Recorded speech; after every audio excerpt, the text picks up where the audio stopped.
Dalam berkendara, dibutuhkan fokus yang baik untuk selalu melihat kondisi di jalan dan lingkungan berkendara.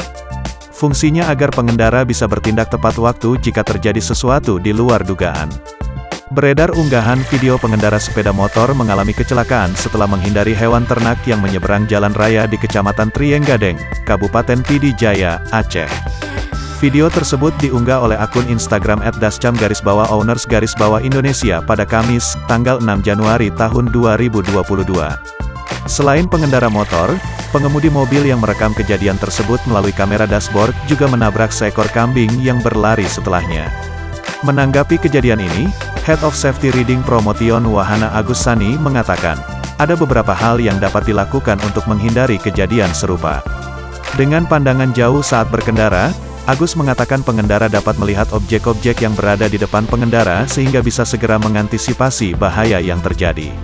Agus menambahkan, pada saat hal tersebut terjadi, jangan tiba-tiba berhenti karena jika situasi di belakang kita ramai dan kecepatan tinggi malah justru membahayakan. Karena bisa saja kita terhindar dari hewan namun membahayakan pengendara lain. Jadi situasional saja. Kecelakaan yang sering terjadi biasanya karena pengendara tidak siap akibat kurang fokus dan tidak konsentrasi saat berkendara, ucap Agus.